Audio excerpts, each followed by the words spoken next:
Joan. What a girl, what a world, what a life. Oh, I married Joan. What a fine, loving, blind, what a wife to do. Giddy and gay, all day she keeps my heart laughing. Never know where her brain has gone. To each his own. Can't deny that's why I married Joan. The Joan Davis Show. I Married Joan. America's favorite comedy show. Starring America's Queen of Comedy, Joan Davis, as Mrs. Joan Stevens.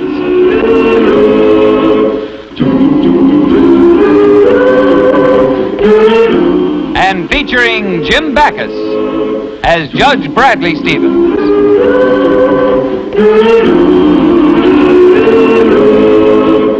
I married Joan. I'll bet we make a lot of money on this affair. Oh, yeah. I suppose everybody will be there. Well, just about. Oh, here's a check from Archie Winslow. He's taking one of the Bennington girls. That good-looking Archie Winslow is taking one of the Bennington girls? Oh, boy, he's really going all out to be charitable. I guess so. Say, which one is he taking? Lenore, the bow-legged one with the stringy hair and the pasty complexion? Don't tell me. Then it must be Lucille, the homely one. Well, I guess that about does it. Aren't you finished with those figures yet, dear? No, Joni, I want to check this record once more.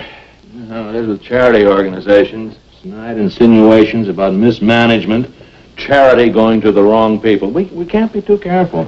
Well, anybody who says anything like that just doesn't know what they're talking about. Yeah, even members of the Charity League Committee aren't above that sort of talk. Just the other day, Helen Cavanaugh had the nerve Helen to... Cavanaugh? Uh-oh, is she going to be at the ball? Well, sure, she's on the committee. Why? Brad, I have to have some money for a new evening gown. What? Well, that Helen Cavanaugh will probably be showing off with a very expensive evening gown, and I'm not going to give her the satisfaction of noticing that I'm wearing last year's gown. But, Joni, you said when you sewed on that bow that no one would notice it was last year's gown. Except Helen Cavanaugh. With her x-ray eyes and photographic memory, why, she'll even recognize the bow. And that's from the year before last. But, Joni, you don't know. Oh, Brad, honey, for $30 or $40, I could get a beautiful new evening gown, and you'd be so proud of me, dear. And that way Helen Cavanaugh wouldn't get a chance to make any of her nasty cracks. Would you, Brad, huh? But, Joni, you don't need a new gown. Brad, how can you deny me anything like this when it's so important to me? Especially when I pay less money for clothes than practically any other woman that I know. Joni, are you kidding? Well, no, I'm not. I mean it. I'm very frugal when it comes to buying clothes. Well, sweetheart, for your information, the average woman in our income bracket spends exactly $412 a year for her entire wardrobe. And in this case, you're well above the average. Brad, for your information, I don't spend anywhere near $412 a year for clothes. Is that so? Listen, I'd settle for that amount, and believe me, I'd get off cheap. Tell you what, Brad, you give me $412 right now, and I won't ask you for a cent for clothing for a full year, okay? Okay, dear, it's a deal. $412. I'll write you a check right now. Now, and remember, dear, no more money, and no fair using your charge accounts either. Oh, I promise, Brad. But, you know, you're being awful silly. I can buy an awful lot of stuff with all this money. Oh, boy, I won't have to wear any of those old clothes in my closet again. I think I'll give them all away. Well, look, honey, listen, as long as you're going to give away all your clothes, why don't you call the Charity League, and they'll send a man over, and he'll distribute it to needy people. You know, Joni, I'm just as excited as though we were shopping for me. What are you going to buy first? An evening gown for tomorrow night. Clara, look. Oh, isn't it gorgeous? Isn't that breathtaking? Oh, wouldn't I love to walk into the ballroom wearing that? Did you notice the little cap sleeve it had on? It was so beautiful. May I help, madam? Yes, I guess so. How much does that dress cost? This, madame, is an original Rouget. All right. How much does it cost? Evidently, madame has not heard about the motto of Rouget's. He says that if you have to ask how much one of his creations costs, you cannot afford it. Besides, this gown is really not for sale. We're expecting Mrs. Van Rensselaer, one of our best customers, to take it. Sorry, madame. You can't afford the gown, so let's not waste time looking at it. Joni! Helen Kavanaugh. How are you, darling? How are you, dear? You know Clara Foster, don't you? Hello, How do you Clara. do? Joni, what are you doing in an expensive store like this? Well, I happen to be shopping for an evening gown. Well, you're not thinking of buying this one. As a matter of fact, I am. Well, Joni, don't you have any idea how much a gown like this costs? No, but the way I figure it, if you have to ask how much it costs, you can't afford it. Oh, you're always putting on an act. Oh, yeah? Well, I'll show you. Oh, Mater D. Mater. Yes, madame. Wrap up the rosé gown. I'll take it, please. Joni! I'm sorry, madame, but I have told you this gown is from Mrs. Van Rensselaer. It is not available. Oh, I get it. You were just bluffing. You knew you couldn't buy it, even if you had the money. Bluffing, am I? Listen, I happen to know my rights. Now, that gown is on display, so it must be for sale. First come, first served. I'm the wife of a judge, and I know all One those moment, kind of things, madame. see? Suppose I call Mrs. Van Rensselaer. Well, that's better. Bluffing, huh? Oh, hello, Mrs. Van Rensselaer. This is Henri. About this Rouget gown. There's a lady here who insists on buying it, and I have told her that... Oh, very well. You may have the gown. Oh, good. That will be $400, please, with tax. $416.02. $416? Well, Joni, you know very well you've never spent more than $25 for a dress. Well, I happen to like this one. And for an extra $400, why be chintzy? There's 100, 200, 300, 400,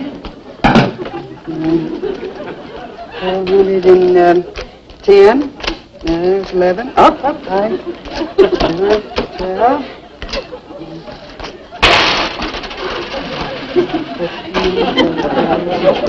416. Boy, it's dark in there. I'm sorry, I'm short 2 cents. That would be all right, madame. Oh, thank you. You can mail it. Well, it looks like you opened your piggy bank for this occasion. Well, if you'll excuse me, I've got some more shopping to do. Goodbye. Goodbye, Helen, and see you at the ball.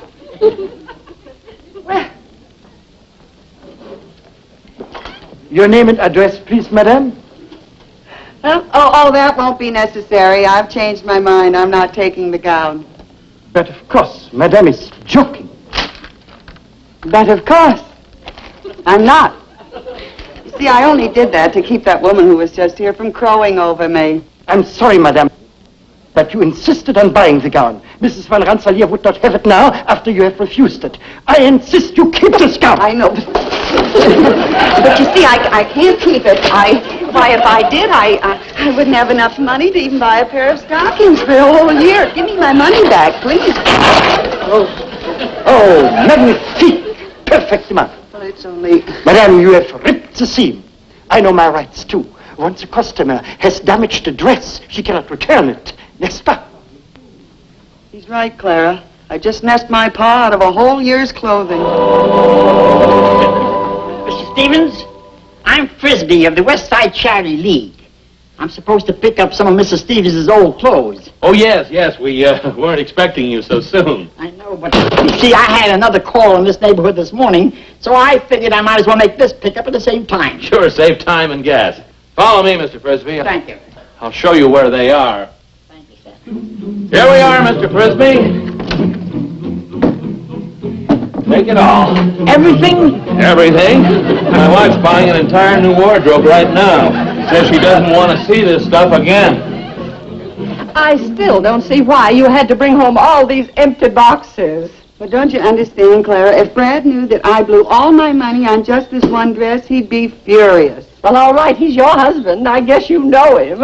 I sure do. Oh, you know, it's going to be terribly embarrassing to have to call up the West Side Charity League and tell them not to come for my old dresses. Oh, I'm sure they won't mind waiting a year until you get your new wardrobe. No, I hope not. Now, don't forget to put on your dress and come over and let me see it. I will, Clara. Now, don't forget. Oh, no, I won't. Goodbye. Oh, goodbye, Clara.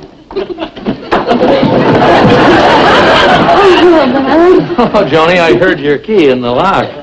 Looks like you really did some shopping. Well, that's the understatement of the year. I'll bet you spent all of the $412. That I did. Here, let me give you a hand. No, darling, I can handle them. They're very light. I just bought some light fall clothes.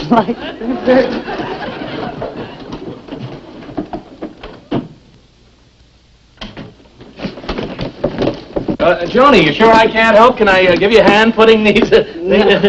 No, dear, I can handle them myself. Well, okay, there's plenty of room now. Oh, sure. That's one nice feature about this house. It's a nice big closet. I can just push all the other stuff, and I can...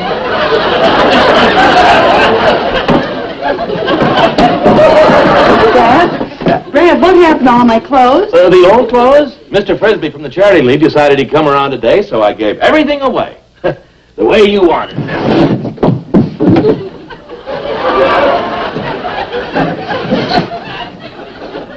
Joni, you look like little Jack Horner who sat in a corner. Believe me, I feel more like old Mother Hubbard who went to her cupboard. Bear. If only Brad hadn't given everything away. You know, it's a lucky thing I was wearing my Snuggies, or I wouldn't even have them. Oh, this is awful. How am I going to get through a full year with just this dress and an evening gown? You know, Joni, maybe you could get your old clothes back. I could get those old dresses and put a few new buttons and bows on them, and Brad would think they were brand new. Well, I've got to be getting home. Stop my dinner. Goodbye, Joni, dear. And I do hope you get your dresses back. I'm going to call the Charity League right now. Bye. Goodbye. See you later. Let's see, what was that number? Riverdale. What was that number? Riverdale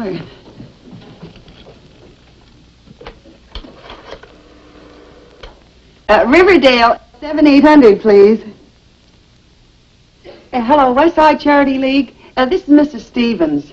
Say, one of your men was here, Mr. Frisbee. Yes. Well, will you tell Mr. Frisbee that I want to see him again, please? Thank you.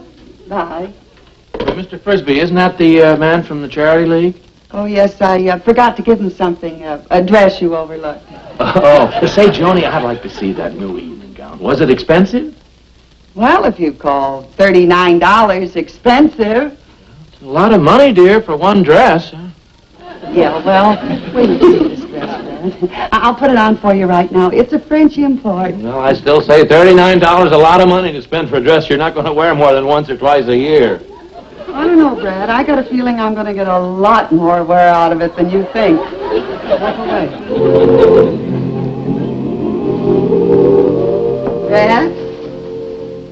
Oh, honey, that is gorgeous.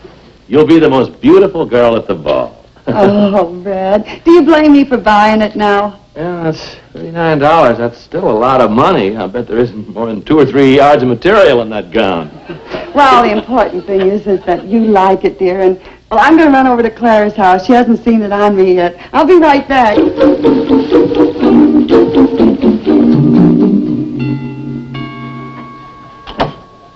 Hi, Judge Stevens. Oh, Mr. Frisbee. Mrs. Stevens said she wanted to see me about something. Oh, yes. Yes, a dress that I overlooked. I remember she wanted me to give you, but she stepped out. Wait a minute. She brought that one out. Oh, this must be the one. Oh, thank you, Judge. You know, it's wonderful of your wife to make such expensive donations. This dress is going to make some poor woman very happy. Well, Mrs. Stevens is glad to help, you know. Thank you, Judge. Thank you, and thank Mrs. Stevens first, will you? Bye. Goodbye, Mr. Bye. Frisbee.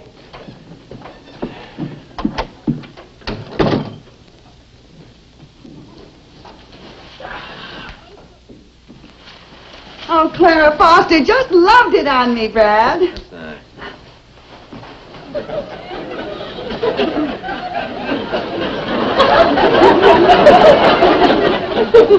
Okay, Brad, I give up. Where is it?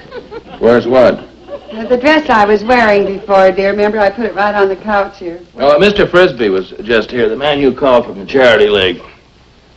And? Well, he said there was a dress that you wanted to give him. That was it, wasn't it? Yes, Brad. That was really it.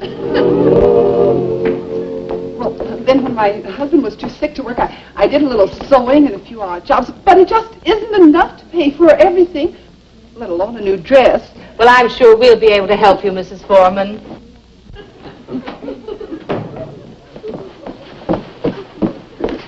Oh, pardon me for interrupting, but I must talk to you about some clothes. Oh, would you like to donate some to the League? No, I need some for myself. You see, I'm sorry, madam. You'll have to take your place in line and wait your turn. but this is different. There's been a mistake. I insist. Madam, you are hardly in a position to insist. You'll either get in line or leave. What's the matter, dearie? Are you too good to stand in line with the rest of us? We know you're kind. Everything you own is on your back. Probably one of them dance hall hostesses. I am not a dance hall hostess. Then what kind of hostess are you? Well, I'm Mrs. Bradley J. Stevens, wife of Judge Bradley J. Stevens, and right now I'm really J. Angry. Stevens' wife, oh my goodness. Oh, Mrs. Stevens, I'm awfully sorry. Why didn't you tell me who you were? Well, I tried to, but I couldn't get anywhere except at the end of the line. Well, you just step right over here and tell me what I can do for you. Well, you see... Well, you see, there's been a terrible mistake. My husband gave all of my clothes away to this charity, and, well, now this is the only dress I have, the one that I'm wearing, and, well, I just have to have my old dresses back. Well, I'll do the very best I can for you, Mrs. Stevens. Now, I remember Mr. Frisbee bringing in your dresses, but they were so nice they were immediately snapped up. However, I'll contact the needy persons who received them and explain your predicament. Oh, thank you. But I must warn you, these women may refuse to return your clothes. What will you do then? Well, in that case, just save my place in the line.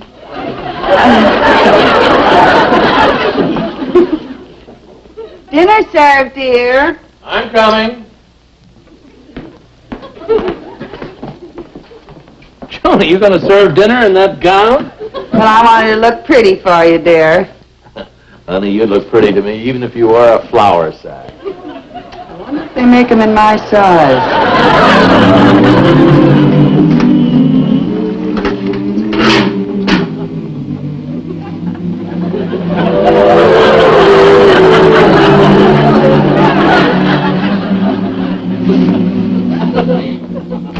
As chairman of this committee, I am happy to announce that the charity ball tonight will net $200 more than the one last year. Well, the way the League's funds are being mismanaged, we'll need a lot more than that. Mrs. Kavanaugh, to the best of my knowledge, the League's funds have always been handled very conservatively. You have no right to make that aspersion.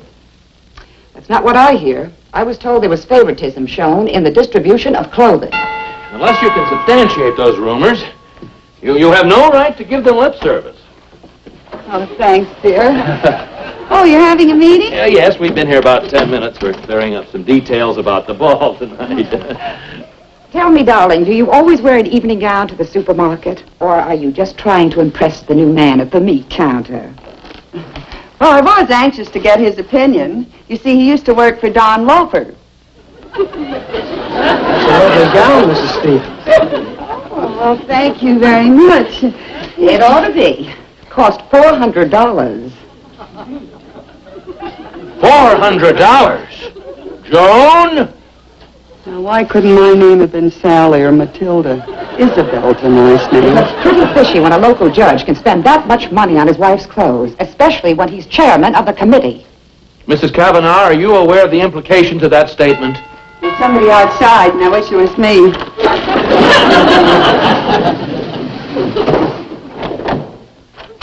Mrs. Stevens? Yes? Well, I'm Mrs. Biddy. And I got these dresses from the West Side Charity League yesterday, and they called me up today and asked me to bring them over to you. Uh-huh. Oh, how do you do? Oh, they're awfully pretty, and I hate to give them up, but I guess if I didn't, I'd never get another stitch down there. Well, here you are, Mrs. Stevens. Goodbye. Goodbye. Goodbye. Now, are you aware of the implication of that statement, Judge Stevens? Judge, I think an explanation would be in order. Well, frankly, I can't explain, but I'm sure my wife can. Oh, yes. Well, you see, I needed some clothes, so I just went down to the West Side Charity League and told them who I was and how badly I needed those dresses. Joan, is that your only answer? No, I have to answer the door. Mrs. Stevens? Oh, they told me how desperate you were. They were so right. So I brought back these two dresses, and I threw in one of my own. Oh, I couldn't take yours. Now, let's not have any false pride. You need it more than I do. Well, I must get back to my newsstand. Goodbye. If you hear of a good corner, let me know. Joan, there must be some explanation. What is this all about? Well, you see, I expected to get a whole new wardrobe, and so I gave all my clothes away to the West Side Charity League. But instead of that, all I got was this one dress, and so I had to have some other clothes to wear, so I just told the West Side Charity League to bring my dresses back. A likely story.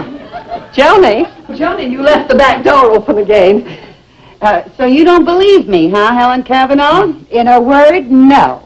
Joni, I was here just a little while ago, and have I got a surprise for you? Later, Clara, later, please. Well, I can prove that everything that I say is the truth, Helen Cavanaugh. You just come into my bedroom, and I'll show you that there's not a stitch of clothing in my closet. Oh, but Joni! I'm Later. This is the most embarrassing. See, when I tell you something, it's the truth. There. Surprise? Johnny, you know what this means. It's bad. But what are you going to do about it? Well, Brad, I think I'll have to shorten this one. This one needs a new collar. Oh, this one has to be clean. I think I'll dye this one.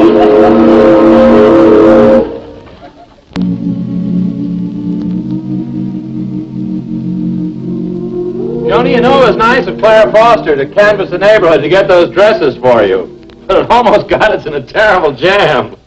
Yeah. Lucky she was here to explain it to the committee. Yes. Well, it all worked out for the best. You got all your old dresses back, and the Charity League got all the dresses that Clara collected. They got them already? Yes, the man came for them while you were in the shower. Joni, come on, dear. It's late. Joan! Hello, West Side Charity League. This is Mrs. Stevens. It seems that your Mr. Frisbee was here again. Mm-hmm. Empty.